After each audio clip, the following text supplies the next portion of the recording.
प्रिय मित्रों, नमो नमः। मैं संजय मौर्य इस यूट्यूब चैनल संस्कृत कौमुदी में आप सभी लोगों का हार्दिक स्वागत करता हूं।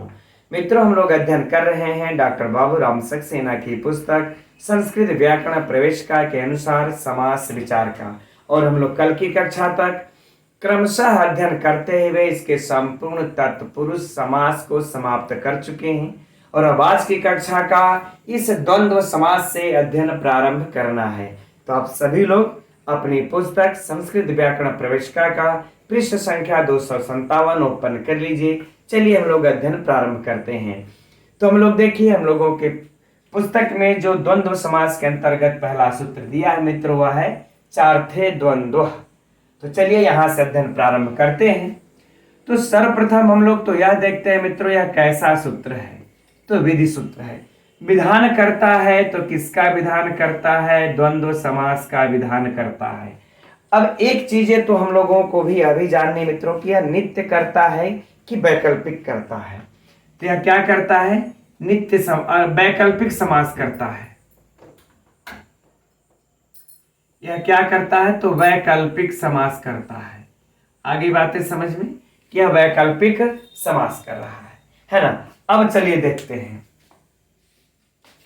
कि वह विकल्प से समास को प्राप्त होते हैं। तब इसका अर्थ देखा जाए तो क्या किस कंडीशन में समास को प्राप्त कर रहा है। कर देखिए, च अर्थे द्वंद्व, च अर्थे द्वंद्व, अर्थात च के अर्थ में, है ना। अब यही सूत्र से हम लोग मित्रों पकड़ लेते हैं, और खास तौर से आप लोग इस च को एकदम दिमाग में बैठा लीजिए। यहां से प्रश्न परीक्षा के लिए महत्वपूर्ण है और पूछा जाएगा, है ना। अब इस पर हम लोग विस्तृत अध्ययन आज किया जाएगा इस च के ऊपर, ठीक। तो कह रहे हैं कि च के अर्थ में, च के अर्थ में वर्तमान अनेक सुबंतों का, वर्तमान कह रहे कि अनेक सुबंतों के साथ, अनेक सुबंतों के साथ क्या होता है मित्रों? विकल्प से समास को प्राप्त होता है। कैसे? के साथ विकल्प से, है ना, विकल्प से समास को प्राप्त होता है, और वह समास द्वंद्व समास कहलाता है। फाइनल फिर से एक बार समझ लीजिए कि च अर्थे अर्थात च के अर्थ में, हो गया ना फाइनल, कि च के अर्थ में जो वर्तमान अनेक सुबंत होते हैं, अनेक मन्य पदार्थे से मित्रों हम लोग अनुवृत्ति ले लेते हैं ना। तो अनेक सुबंतों के साथ विकल्प से समास को प्राप्त होता है, और वह समास द्वंद्व समास कहलाता है। अब यहाँ पर मित्रों, अब यह प्रश्न चिन्ह उठता है ना, कि ये जो बात कर रहे हैं कि च के अर्थ में वर्तमान अनेक सुबंतों का, वर्तमान अनेक सुबंतों के साथ विकल्प से समास को प्राप्त होते हैं, तो यह च के आखिर में कितने अर्थ होते हैं, और च के अर्थ में किस प्रकार से आने पर समास को प्राप्त होगा, किस प्रकार से आने पर समास को प्राप्त नहीं होगा। यह मित्रों हम लोगों के भी पुस्तक में देखे, नीचे टिप्पणी के नीचे में देखे, इतना कुछ लंबा चौड़ा उसमें लिखे हुए हैं, है ना। तो चर्चा उसकी यहाँ पर थोड़ी बहुत नीचे में देखेंगे तो लिखे हुए कि एक शेष वृत्ति और इतरेतर द्वंद्व। तो चलिए हम आप लोगों को इस च के अर्थ में ले चलते हैं। भाई चूंकि दिया हुआ था, शायद परीक्षा में प्रश्न पूछ ही दे, ठीक। तो हम लोग देखते हैं सबसे पहले कि च के अर्थ में तो च के कितने अर्थ होते हैं, है ना। तो च के मित्रों देखिए 4 अर्थ होते हैं, 1 2 3 4। यह 4 अर्थ हो जाते हैं च के, है ना। पहला अर्थ हो जाता है समुच्चय। यह एकदम महत्वपूर्ण प्रश्न है मित्रों, है ना। समुच्चय, अन्वाचय, है ना। और तीसरा क्या हो जाएगा? इतरेतर, और चौथा हो जाएगा समाहार, है ना। इस च के देखिए यही 4 अर्थ होते हैं। इसको एकदम आप लोग दिमाग में नोट कर लीजिएगा कि च के यह 4 अर्थ होते हैं। तो प्रश्न यह उठता है कि क्या इन चारों अर्थों में जो है च आएगा? तो चूंकि च देखिए कितने कितने अर्थों में आ सकता है, तो च देखिए समुच्चय अर्थ में भी आता है, अन्वाच्य अर्थ में भी आता है, इतरेतर भी अर्थ में आता है, और समाहार अर्थ में भी आता है।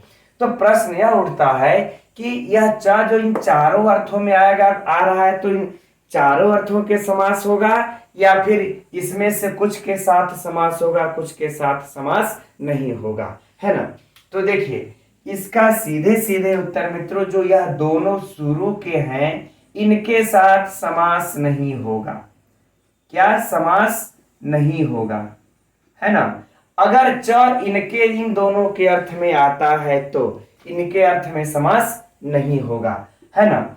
और अगर यही च इन दोनों के अगर अर्थ में आता है तो क्या हो जाएगा, तब समास होगा, तब समास होगा।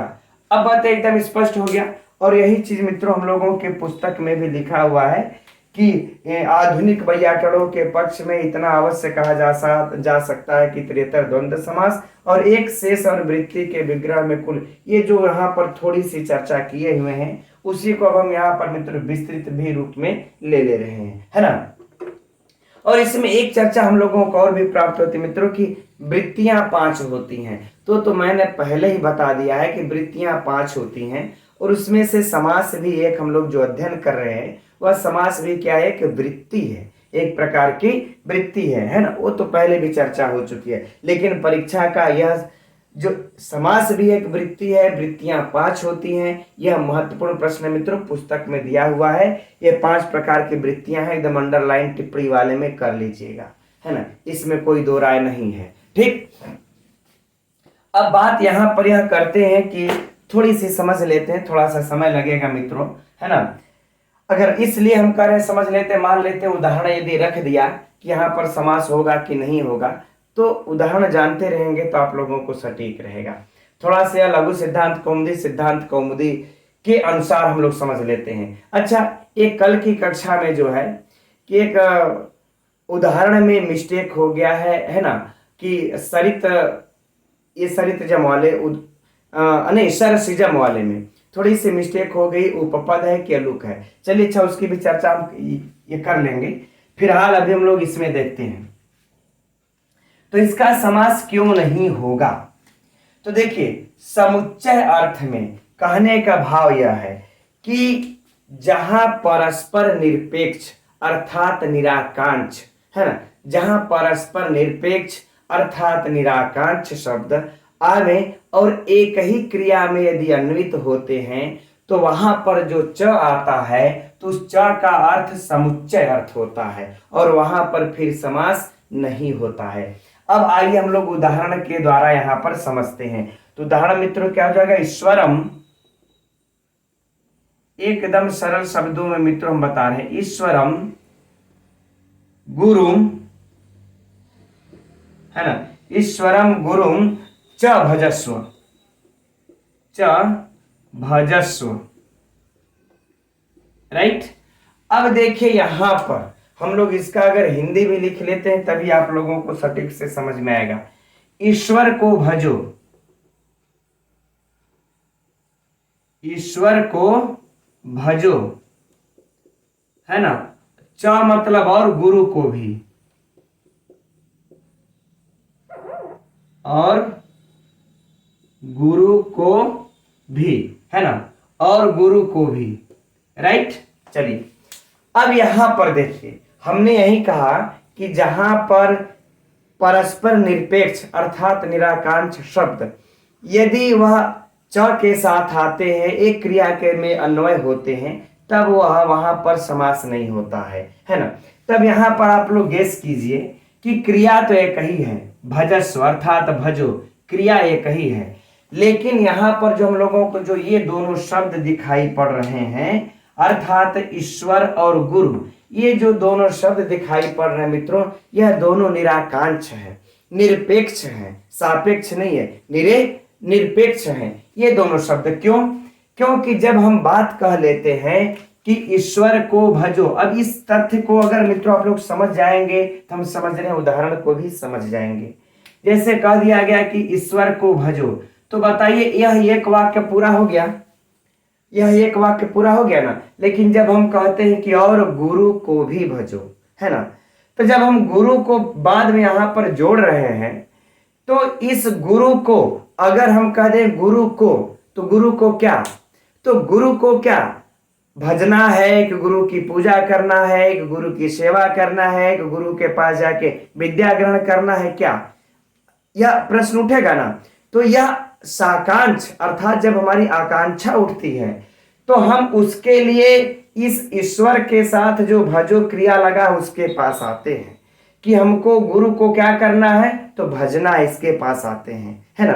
तो गुरु तो इस भजस्व ये क्रिया का अपेक्षा रखता है, लेकिन अगर यह ईश्वर, ईश्वर को भजो, क्या यह ईश्वर जो पद है, यह ईश्वर जो पद है यह गुरु की अपेक्षा रखता है क्या, नहीं रखता। क्यों, क्योंकि यह अपने आप में पूर्ण है। ईश्वर को भजो, बात खत्म। अगर हम फिर से बोलते हैं कि और गुरु को, तो गुरु को क्या भजना है, सेवा करना है, तो गुरु तो अपेक्षा रखता है, ईश्वर को भजो इस वाक्य का अपेक्षा गुरु तो रखता है, लेकिन हमारा ईश्वर, ईश्वर यह अपेक्षा नहीं रखता, गुरु वाले इस पद की अपेक्षा नहीं रखता, है ना। अर्थात गुरु जो है, गुरु के लिए यह, अरे ईश्वर के लिए गुरु क्या है, निरपेक्ष है, निराकांक्ष है, आकांक्षा से रहित है। इसलिए यहां पर आकांक्षा से रहित के अर्थ में जब यह च आता है मित्रों, तो यहां पर फिर समास नहीं होगा। आगे बातें समझ में ना। अब यहां पर देखिए बात यह होगी, यह परीक्षा में अगर यह उदाहरण देख करके रख देगा, ईश्वरम गुरुम च भजस्व, यहां पर समास होगा या नहीं होगा, यहां पर समास मित्रों नहीं होगा। यह फिर ऐसे भी पूछा जा सकता है कि यहां पर जो यह च आया हुआ है किस अर्थ में आया हुआ है, तो मित्रों किस अर्थ में आया हुआ है, समुच्चय अर्थ में आया हुआ है ना। आगे बातें समझ में, चलिए अच्छी बात। अब हम लोग अन्ववाचय पर चलते हैं। अन्ववाचय का उदाहरण मित्रों हम लोगों को क्या मिलता है, भिक्षा मठ, है ना, भिक्षा मठ गाम आनय, गाम आना, यही मिलता है ना। अर्थात हिंदी क्या हो जाएगी, भिक्षा लेने जाना, तो गाय यदि मिल जाए तो लेने आना, है ना।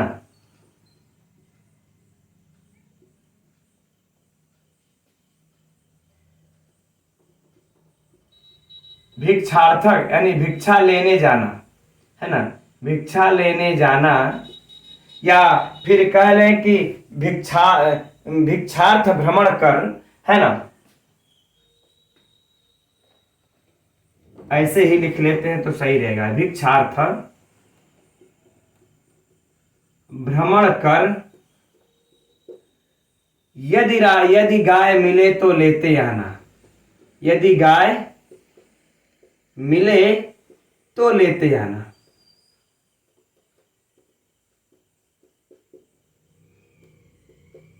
चलिए ये तो हो गया मित्रों हम लोगों का हिंदी, है ना। लेकिन अब यहां पर देखिए कर अन्ववाचय के अर्थ में यहां पर जो च आया है इसका कैसे होगा,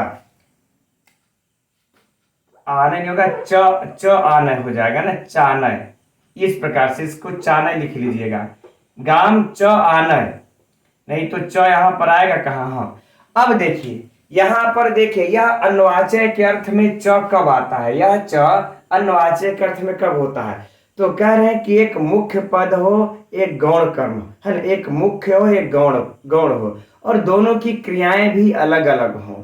ऐसे में यदि यह च को आप लाते हैं तो वह अन्ववाचय अर्थ में कहा जाता है और वहां पर समास नहीं होता है।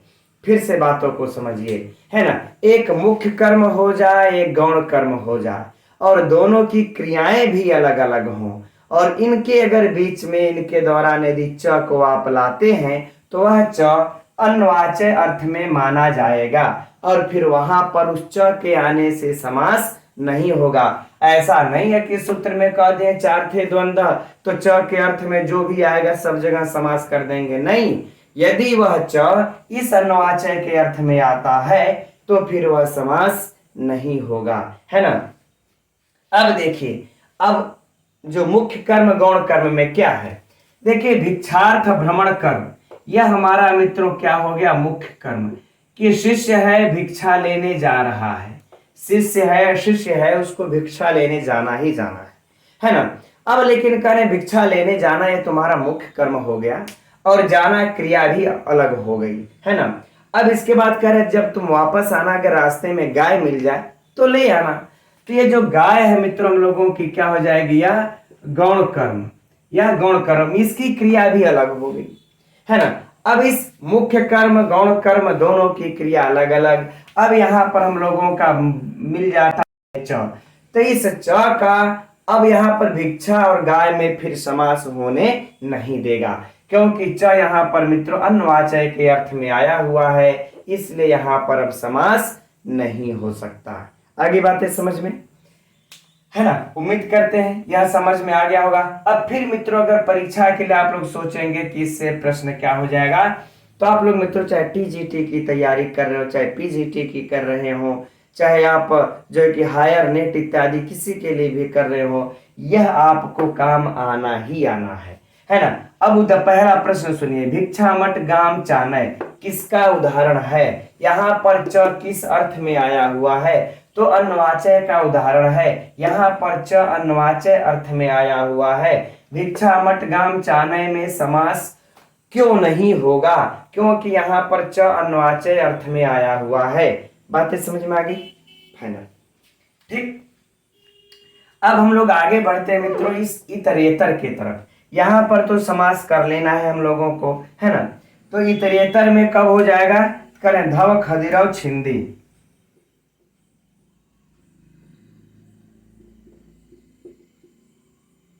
धव खदिरव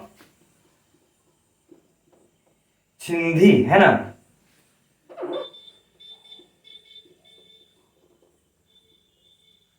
अब अगर इसका हिंदी देखा जाएगा तो क्या हो जाएगा मित्रों, धव और खदीर पेड़ को काटो,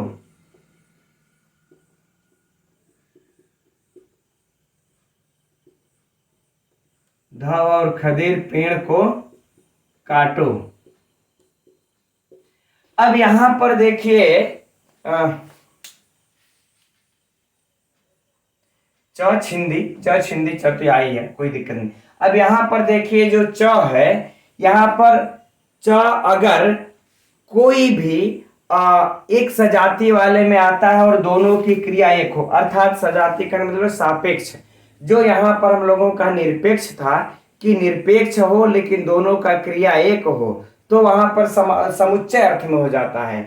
लेकिन वह अगर दोनों शब्द अगर अनेक सुबंत हो चाहे अनेक सुबंत हो, अगर वह सापेक्ष है अर्थात साकांक्ष है, एक दूसरे की आकांक्षा रखते हैं और एक ही क्रिया में अन्वित होते हैं, तो वहां पर जो है कि यह च हमारा किस अर्थ में आ जाता है, इतरेतर अर्थ में। और फिर वहां पर मित्रों क्या हो जाता है, वैकल्पिक से हमारा समास हो जाता है। आगे बातें समझ में ना, कि वहां पर फिर समास हो जाता है। जैसे अब देखिए दोनों साकांक्ष कैसे हुए, कि यहां पर धव है यहां पर खदीर है।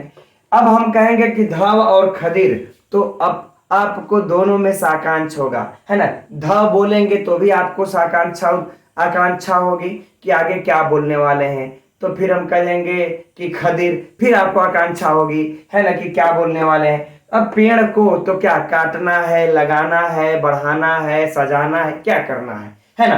तो इस लेकिन अगर यही मित्रों अगर हो जाता धव पेड़ को काटो और खदिर को भी, तब समुच्चय में चला जाता है ना, क्योंकि तब वो निरपेक्ष हो जाते। लेकिन यहां पर हम धव और खदिर को पहले बोलते हैं, फिर जाकर के इनको हम क्रिया में लेते हैं, इसलिए मित्रों यहां पर इतरेतर द्वंद्व हो करके यहां पर हमारा क्या हो जाता है, समास। सरल शब्दों में समझे तो आगे बातें समझ में।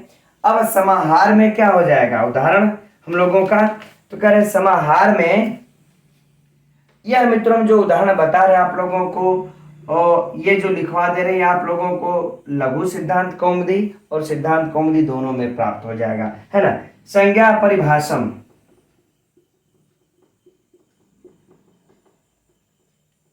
ठीक, अर्थात संज्ञा और परिभाषा का समूह, संज्ञा और परिभाषा का समूह।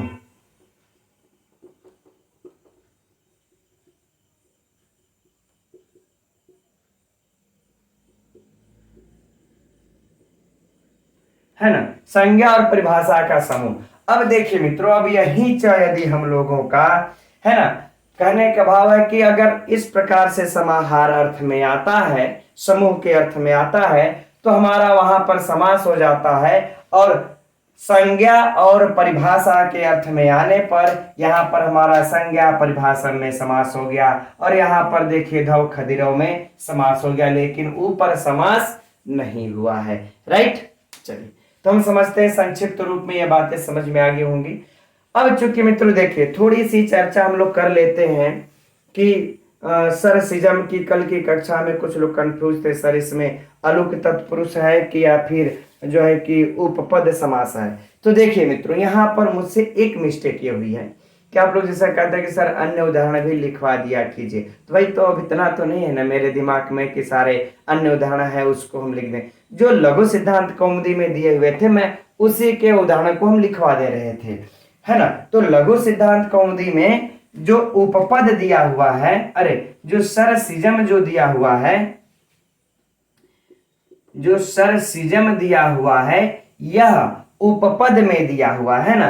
किसमें दिया हुआ? उपपद में, सप्तम उपपद का यह उदाहरण है, उपपद का, है ना।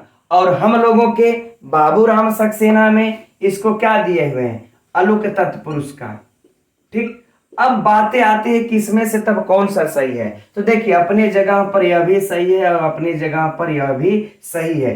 इसलिए सही है क्योंकि देखिए यहां पर हम लोगों का जो अगर देखा जाएगा तो देखिए एक होता है सप्तम्या जनिर्णय, एक सूत्र है जिसपे हम लोगों का यह प्रत्यय लगता है ना, ड प्रत्यय लगता है। तो उसके द्वारा अगर देखेंगे तो उपपद भी हो जाएगा। अब लेकिन सरस इसमें विभक्ति का लोप भी नहीं हुआ है, तो अलुक भी हो जाएगा। तो अपने जगह पर उपपद भी सही है और अलुक भी सही है। बस मुझसे मिस्टेक हुई कि लेकिन अब तो लगाएंगे क्या।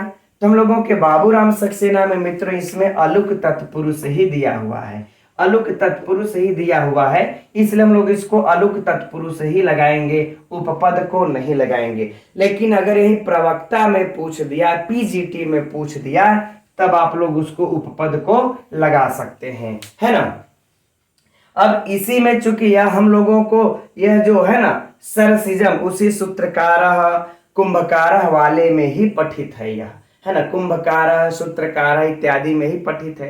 अब इसलिए उसी के क्रम में था तो मैंने बोल दिया कि अभी इसमें क्या है, उपपद है। लेकिन टीजीटी वाले हमारे भाई बहन यह ध्यान रखेंगे, हम लोग अलुक तत्पुरुष लगाएंगे क्योंकि हमारे बाबूराम सक्सेना में अलुक तत्पुरुष दिया है। ठीक है, चूंकि मैंने आप लोगों का कमेंट्स देखा तो हमने सोचा भाई नहीं इस पर तो थोड़ी सी चर्चा कर लेनी चाहिए, यहाँ पर मुझसे थोड़ी सी मिस्टेक हुई है। तो खैर चलिए, हो गया ये, है ना। तो ये बताना था आप लोगों को, यह भी बातें हो गई। तो अब मित्रों हम लोगों को देखिए, यह आप लोग चाहेंगे तो इसका स्क्रीनशॉट भी ले सकते हैं, महत्वपूर्ण विषय था ये। अब हम लोग बढ़ते हैं आगे, है ना। अब बढ़ते हैं आगे, तो आगे देखिए हम लोगों का लिखा हुआ है क्या कि अगला जो सूत्र है कि उभय पदार्थ प्रधाने द्वंद्व सिद्धांत कौमुदी। तो यह तो सिंपल सी बात है कि जो द्वंद्व समास होता है उसमें उभय पद प्रधान हो, दोनों पद प्रधान होते हैं, इसमें ज्यादा कुछ बताने वाला नहीं है। अब चलिए हम लोग अब अगले सूत्र के तरफ बढ़ते हैं। अच्छा, एक चीज और जान लेना है, चलिए। अच्छा, अब हम लोग सूत्र के तरफ बढ़ते हैं, उसी सिद्धि में जान लेंगे। तो जो अगला सूत्र है मित्रों, अब वह इतरेतर द्वंद्व के अंतर्गत पठित है। तो चलिए हम लोग अब इतरेतर द्वंद्व यह समास प्रारंभ करते हैं, है ना, इतरेतर द्वंद्व। ठीक, अब यहां पर हम लोगों का जो सूत्र प्राप्त होता है आनंग ऋतो द्वंद्वे, पुस्तक में दिया हुआ है आनंग ऋतो द्वंद्वे। ठीक, यही है ना। अब देखिए मित्रों यह सूत्र क्या कह रहा है। अब इस सूत्र में हम लोग बहुत कुछ चीजें फाइनल कर लेंगे, है ना। तो यह सूत्र क्या कर रहा है, कह रहा है कि जब द्वंद्व समास हो, पुस्तक में भी लिखा हुआ हम लोगों के, है ना, तो कह रहे रिकार ऋतु अर्थात री जिसके अंत में हो, है ना, री जिसके अंत में हो, ऐसे के बाद यदि पर में कोई देवता, अरे कोई विद्यावाचक या फिर करे कोई लिंगवाचक यदि शब्दों के साथ द्वंद्व समास होता है, तो जो री है, इस री को, इस अंत में जो री रहेगा, इस री को क्या कर देगा, आनंग आदेश कर देगा। आनंग, है ना, आनंग आदेश करता है, लेकिन हम लोगों का बच क्या जाता है, सब कुछ लोप होकर के आ ही बचता है, इसलिए हम लोग सिर्फ री को आ आदेश कर देना है। कब, तो कह रहे हैं कि विद्या संबंध तथा योनि संबंध के वाचक होने पर। तब चलिए उदाहरण देखते हैं हम लोग। अब होता च होता पोतारव, तो होता पोतारव, है ना, अगर इसका विग्रह देखा जाए मित्रों तो क्या हो जाएगा, होता च और पोता च, ठीक है ना, होता च होता पोतार। तो यहां पर मित्रों अगर इसका देखेंगे हम लोग, होत्री होता है, क्या होता है ना, तो कह रहे हैं यह होत्री होता है ना, होत्री च। तो यहां पर जो अंतिम का जो रिकार है, इसी रिकार को हटा करके क्या कर देगा आदेश, यह आ कर देता है आदेश, अर्थात हो जाएगा होता। कब करें, या तो विद्या संबंध, तो यहाँ पर हम लोगों को विद्या संबंध दिख रहा है, विद्या संबंध होने पर या फिर योनि का वाचक होने पर, योनि संबंध होने पर, है ना, तब इसका हम लोगों का क्या हो जाएगा, होता पोतारव। और बहुत ज्यादा यहाँ पर कुछ नहीं कहा जा रहा है। अब एक चीज विशिष्टता जो परीक्षा के लिए हम लोग यहाँ पर मित्रों पहले भी दिया हुआ है, उसकी अब चर्चा कर लेते हैं और एकदम दिमाग में बैठा लीजिएगा। तो हम लोगों का परीक्षा का प्रश्न क्या हो जाएगा कि होता पोतारव में कौन सा समास है, ठीक है, तो इतरेतर द्वंद्व समास है, राइट, ये हो गया प्रश्न नंबर 1। अब दूसरा प्रश्न पूछा जाएगा कि किस सूत्र से समास है, तो मित्रों चार्थे द्वंद्व से समास है। द्वंद्व समास में यही आप लोगों को लगभग हम लोगों के जो पाठ्यक्रम में है, वो प्रायः कहीं भी जब कह दिए कि च के अर्थ में द्वंद्व समास होता है, तो बस च के अर्थ में यहाँ पर द्वंद्व समास हो गया, है ना, च के अर्थ में द्वंद्व समास हो गया। अब हम लोगों को, जैसे हम लोग तत्पुरुष समास में पढ़ रहे थे कि अब कृष्णाश्रिता आया तो इसमें समास द्वितीयाश्रिता अतीत पतित से हुआ, है ना, अगर जो है कि द्विजार्थ आया तो इसमें समास किसी अन्य सूत्र से हुआ, है ना, फिर जैसे कहने का मतलब है कि अगर जो जो समास बदल रहे थे तो कई समास करने के सूत्र थे, है ना, कई समास करने के सूत्र थे, और द्वितीय तत्पुरुष के लिए अलग, तृतीय तत्पुरुष के लिए अलग, है ना, चतुर्थी तत्पुरुष के लिए अलग। लेकिन यहाँ पर द्वंद्व में बस एक ही सूत्र हम लोगों को जितना लगभग पाठ्यक्रम में है ना, उतना लगभग प्रायः एक ही सूत्र है, चार थे द्वंद्व, जो जिससे कि समास होगा। तो अगर परीक्षा में अगर शायद मित्रों एक आध जगह कहीं होगा तो होगा, नहीं तो भी पूरा देखना पड़ेगा, नहीं तो नहीं होगा, है ना। तो जब भी आए कि होता पोतारा हो, माता पिता हो, कुछ भी हो, इसमें किस सूत्र से समास हुआ है, चार थे द्वंद्व से, है ना। अब तब आगे के सूत्र हैं किस लिए, तब यह भी प्रश्न उठेगा कि द्वंद्व तत्पुरुष में तब तो देवता इंद्रिय च है, वायु शब्द प्रयोग है, प्रतिषेध है, परवलिंगम द्वंद्व तत्पुरुष, ये सब सूत्र के किस लिए हैं, जब एक ही सूत्र में पूरे हर जगह समास होना है। तो मित्रों जो आगे के सूत्र हैं उनका काम यही है, उनका काम यही है कि कहीं री को आ आदेश करेंगे तो कहीं किसी का पूर्व में प्रयोग करेंगे, किसी का पर में प्रयोग अब करते हैं, उनका यही काम होता है। बस यही इतना अगर सीक्वेंस में अगर दिमाग में मित्रों बैठा लेंगे तो आगे का मार्ग हम लोगों का एकदम द्वंद्व समास में सरल हो जाएगा। आगे बातें समझ में कि अब जो भी आगे द्वंद्व समास में पंचायत होगी वो चार थे द्वंद्व से ही समास होगा। अब जो पंचायत होगी वह इसलिए होगी किसको ह्रस्व करना है, किसको दीर्घ करना है, किसको री को आ करना है, किसको पूर्व में प्रयोग करना है, किसका पर में प्रयोग करना है, बस अब यही सारा पंचायत चलेगा। आगे बातें समझ में ना। तो उस पंचायत में हम लोग अब यह एक पहला वाला पढ़ लिए कि इतरेतर द्वंद्व के अंतर्गत यह अनंगरितो द्वंद्व कह देता है कि री को आदेश कर देता है, जैसा हम लोगों ने देख लिया। तो पहला प्रश्न तो हो गया मित्रों यही इतरेतर द्वंद्व, और दूसरा प्रश्न हो गया हम लोगों का जो है कि इसमें किस सूत्र से समास हुआ है, तो चार्थे द्वंद्व से समास हुआ है। अब एक चीज जो तीसरा प्रश्न पूछा जाएगा मित्रों यहां पर कि किस सूत्र से इस होत्री को आ आदेश हुआ है, तब आप लोग कहेंगे अनंगरितो द्वंद्व से यहां पर आ आदेश हुआ है। यह आप लोगों के लिए एक एक्स्ट्रा प्रश्न इसमें से बढ़ जाएगा, है ना।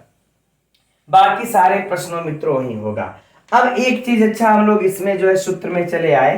अब बात यह होगा कि इसमें होता पोतारों में यह एक वचन रहेगा कि दुई वचन रहेगा। तो इसको देखिए आप लोग, सबसे पृष्ठ संख्या 258 पर सबसे ऊपर ही इस बात को लिखे हुए हैं कि यदि एक पद तो होगा नहीं, जब भी होगा दो पद ही होगा, क्योंकि दो पदों का ही समास होगा, तो उसको हम लोग द्विवचन में रखेंगे। अगर कहीं यह दो पद से कहीं तीन लोग हो गए तो हम लोग बहुवचन में रख देंगे। किस में रख देंगे? बहुवचन में रख देंगे, है ना। बस बातें यही है, आगे बातें समझ में। चलिए अब हम लोग आगे बढ़ते हैं अगले सूत्र की तरफ। तो इतरेतर द्वंद्व के अंतर्गत अब अगला सूत्र है देवता द्वंद्वे च, हम लोगों की पुस्तक में दिया हुआ है। तो देखते हैं इस सूत्र को हम लोग, कैसा सूत्र है? विधि सूत्र है। किसका विधान करता है? तो यह भी मित्रों आनंग का विधान कर रहा है। किस कंडीशन में? तो सूत्र में चलते हैं।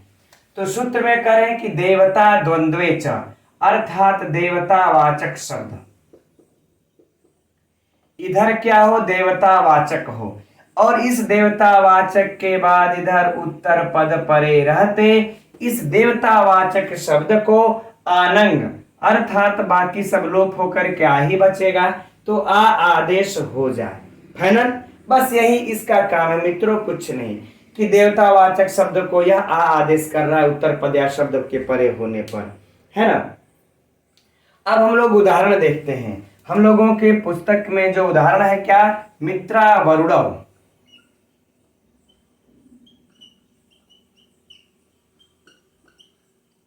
मित्रा वरुणव लौकिक विग्रह कर लिया जाए। मित्रश्च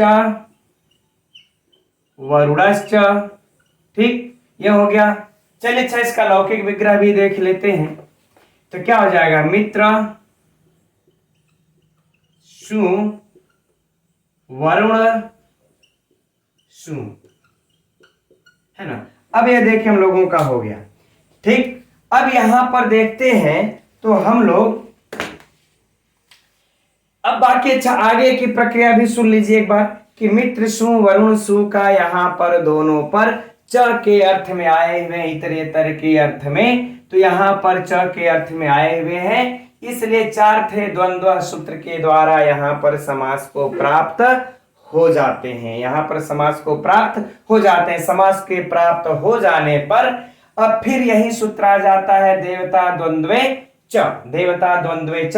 तो यहां पर क्या हो जाएगा मित्रों? यह जो देवतावाचक शब्द है, हमारा मित्र क्या है?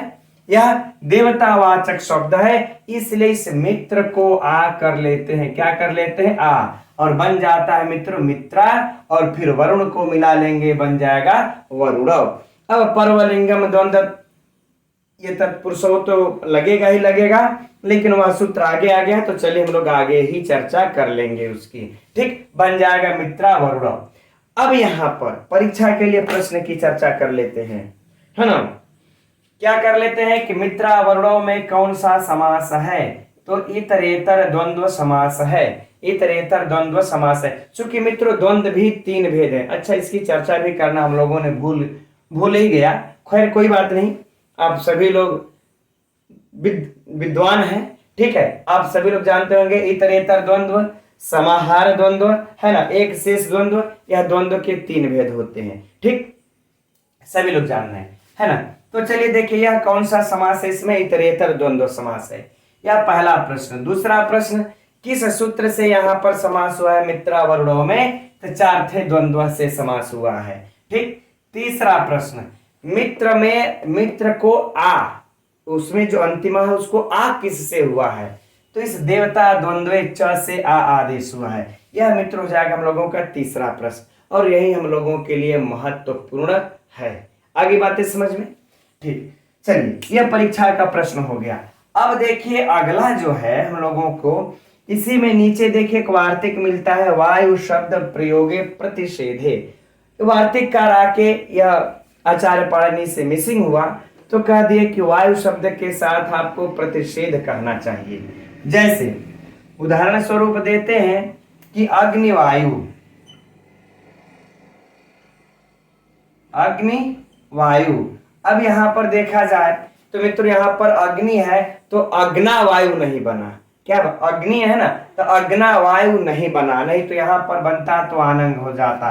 वायु शब्द के साथ इनको निषेध कहना चाहिए था लेकिन आचार्य पाणिनि से यह मिसिंग हो गया, है ना। आगे बातें समझ में। लेकिन अगर अग्निवायु में भी पूछा जाएगा कि कौन सा समास है तो इतरेतर द्वंद्व किस सूत्र से है, तो चार थे द्वंद्व, किस सूत्र से है तो चार थे द्वंद्व, वही सारी बातें हो जाएंगी, है ना। अब बाकी विग्रह अग्निश्च वायुश्च अग्निषु वायुषु, कोई समस्या नहीं, ठीक।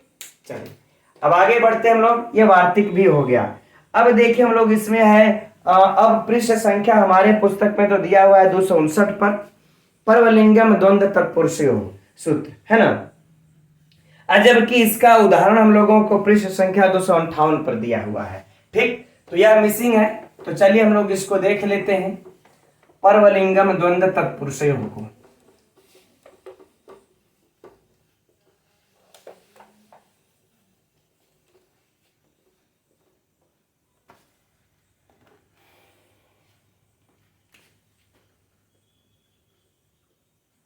परवलिंगम द्वंद्व तत्पुरुषयो, है ना, यही सूत्र है, ठीक। द्वंद्व तत्पुरुषयो, है ना। अब देखिए यह सूत्र क्या कहता है, इस सूत्र की तो मित्रों हम लोग पहले से ही चर्चा करते आ रहे हैं, तत्पुरुष समाज से ही, तो बहुत ज्यादा यहाँ पर अध्ययन नहीं करना है। लेकिन चलिए उदाहरण दिया हुआ है तो थोड़ा सा इसको हम लोग देख करके समझ लेते हैं बस। यह क्या कहता है, परवलिंगम अर्थात जो बाद का लिंग है वही पूरा समासिक पद बनने के बाद होगा, किसमें करे, द्वंद्व समास में और तत्पुरुष समास में। किसमें, द्वंद्व समास में और तत्पुरुष समास में। अब उदाहरण में देखिए मयूरी च कुक्तश्च मयूरी कुक्तौ, मयूरी कुक्कुटौ,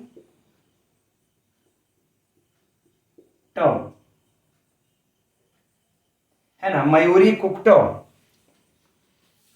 अब इसका लौकिक विग्रह देखा जाएगा मित्रों तो क्या हो जाएगा, दिया हुआ है पुस्तक में हम लोगों को, है ना, क्या दिया हुआ है, मयूरी च कुक्कुट च,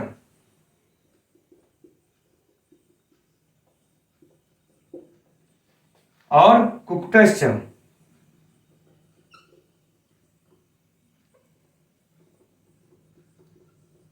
कुक्कुटश्च, है ना। अब अगर अलौकिक विग्रह किया जाएगा तो कोई समस्या नहीं, मयूरी सु कुक्कुट सु, यही हो जाएगा, है ना।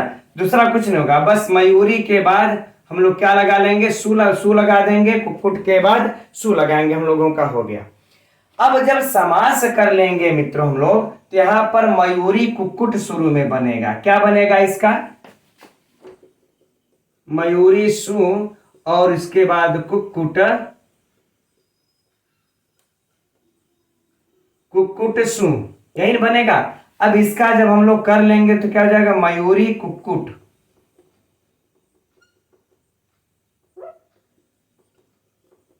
मयूरी कुक्कुट। तो प्रश्न यह उठेगा कि हम लोग इसको कौन से लिंग में रखेंगे, कौन से वचन में रखेंगे।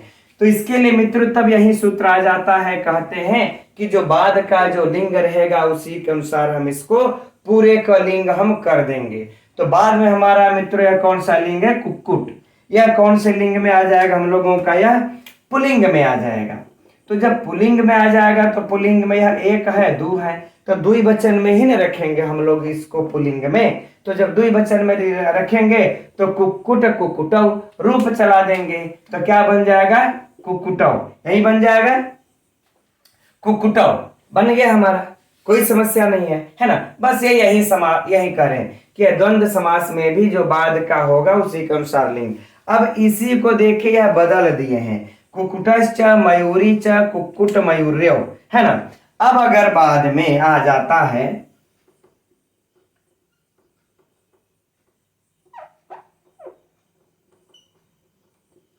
कुक्कुट मयूर्यो, है ना। अब अगर यही कुक्कुट पहले आ गया, मयूरी देखिए बाद में आ गई, है ना, तो बाद के अनुसार ही होगा, तो स्त्रीलिंग में हो जाएगा, तो स्त्रीलिंग के द्विवचन में हम लोग क्या बना लेंगे, मयूर्य, है ना। ठीक, इस प्रकार से हम लोगों का यह हो जाएगा। अब चूंकि इसमें और भी थोड़ी सी प्रक्रिया होती मित्रों, वह होकर हम लोगों का बन जाता है मयूर्य, कुक्कुट मयूर्य। ठीक, अब अगर इसमें हम लोगों से परीक्षा का प्रश्न पूछा, अब उसको समझिए। मयूरी कुक्कुटों में कौन सा समास है, तो इतरेतर द्वंद्व है, किस सूत्र से है, तो चार्थे द्वंद्व सूत्र से है। इसमें यह पुल्लिंग किस सूत्र से हुआ है, इस पूरे पद को पुल्लिंग किस सूत्र से हुआ है, तो परवलिंगम द्वंद्व तत्पुरुषयोः सूत्र से हुआ है। ठीक, बस कोई समस्या नहीं, है ना। अगर कहीं यह बहुवचन होते, 3 होते, तो हम लोग इसको बहुवचन में लगा लेते। यह सरल सी बातें हैं, आप सभी लोग जानते हैं। ठीक, चलिए अच्छा, अब हम लोग आगे बढ़ते हैं। तो अब आगे देखिए हम लोगों का अब समाहार द्वंद्व आ जाता है। अब इसका जो हम लोगों के अंतर्गत पहला जो सूत्र है वह है द्वंद्वश्च प्राणी तुर्य सेनांगाना। सभी लोग जानते होंगे मित्रों इस सूत्र को। यह कैसा सूत्र है, तो यह देखिए भी विधि सूत्र है। कैसा सूत्र है, विधि सूत्र है ना। अब किसका विधान करता है, तो मित्रों यह एकत्व का विधान करता है, अर्थात यूं कह लें तो समाहार का प्रतिपादक करता है, या फिर एकत्व, है ना, या फिर कह ले समाहार का यह विधान करता है। ठीक है ना।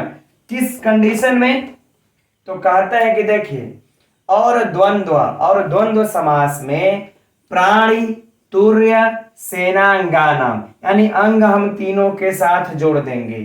ठीक, इस अंग को तीनों के साथ जोड़ देंगे, अर्थात प्राणी के अंग, तुर्य अंग जो वाद्य यंत्र होते हैं उनके अंग, और सेना का अंग। अगर इनका यदि आप समास कर रहे हैं तो यह समास जो है एकत्व का प्रतिपादक अर्थात समाहार का प्रतिपादक हो। बस यही यह कह रहे हैं और बाकी कुछ नहीं। तो अब उदाहरण देखते हैं हम लोग। उदाहरण में हम लोगों का क्या है, पाणिपादम। पाणिपादम, ठीक, लौकिक विग्रह क्या हो जाएगा, पाणि च पादौ च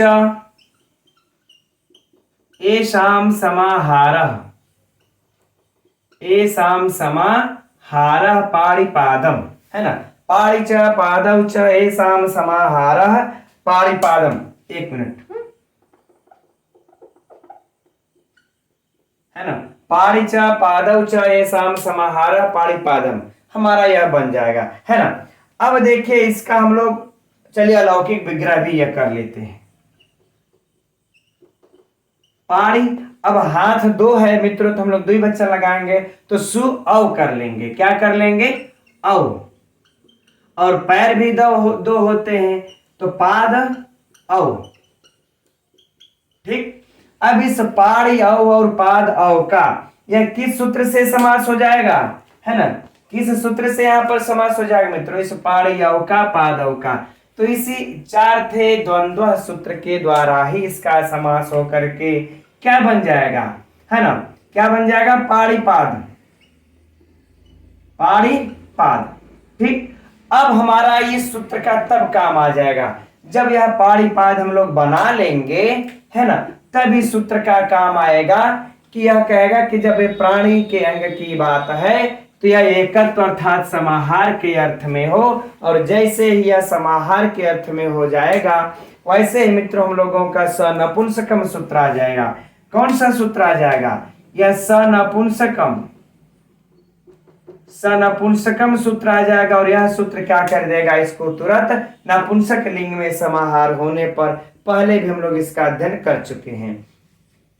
तो जब नपुंसक लिंग में कर देगा तो जब सु आदि की उत्पत्ति करेंगे तो सु आदि की उत्पत्ति करने पर तुम से सु को अम आदेश अमी पूर्व से पूर्वरूप करने पर क्या बन जाएगा, पाणिपादम।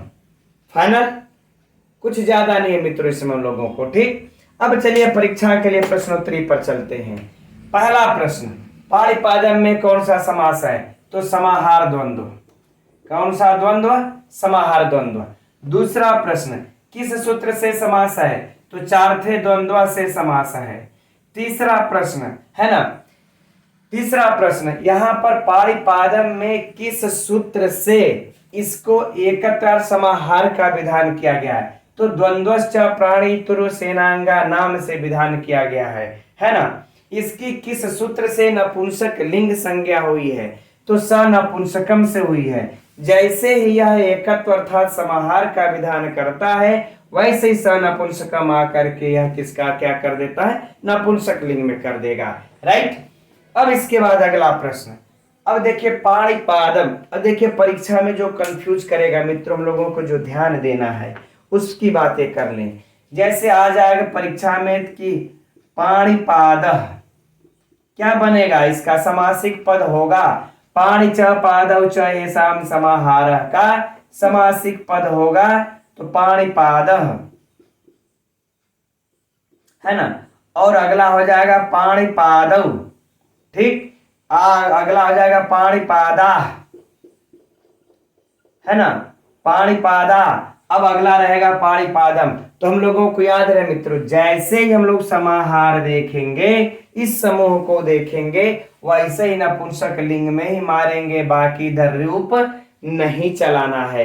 ये नहीं कि पाणिपादा दौ औ आ करके हम लोग इसका रूप चला दे, नहीं। ठीक है, क्या बन जाएगा, पाणिपादम। हालांकि नपुंसक लिंग में एक वचन में बन जाएगा। आगे बातें समझ में, चलिए अब आगे बढ़े हम लोग। अब इसी में अच्छा देखिए, ये हम लोगों ने एक उदाहरण देखा प्राणी का। अब तुर्य का भी मित्रों देख लीजिए, है ना। तुर्य का भी उसी प्रकार से दिया हुआ है। क्या दिया हुआ इसमें कि मार्दंगिकाश्च पाणविकाश्च मार्दंगिक पाणविकम, सेम उसी तरह से बन जाएगा। इसी प्रकार से देखिए अब रथ का स्वारोहम, है ना। चलिए अच्छा इसका देख लेते हैं, क्या है, रथ का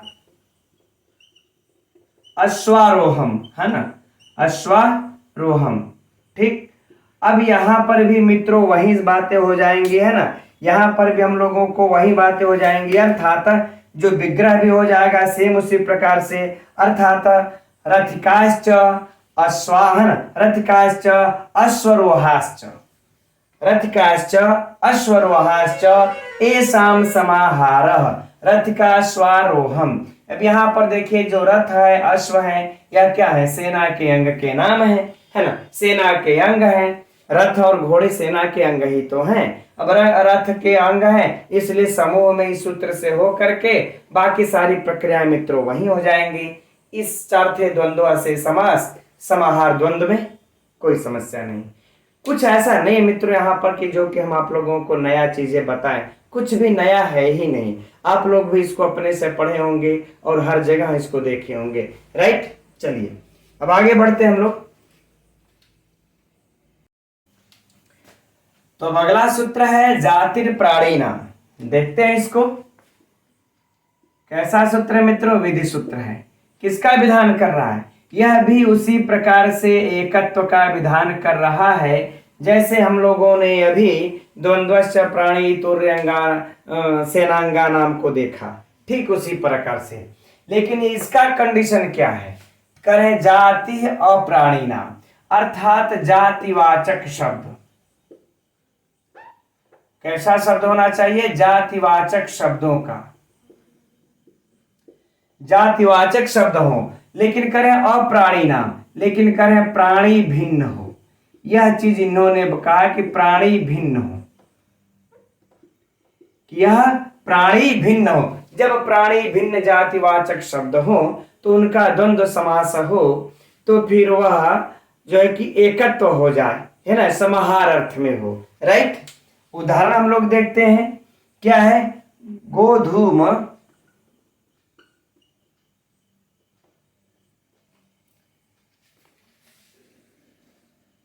चड़कम, है ना, गोधूम चड़कम। ठीक, लौकिक विग्रह देखा जाएगा तो क्या हो जाएगा, गोधूमश्च, पुस्तक में दिया हुआ है गोधूमश्च और फिर चड़कश्च।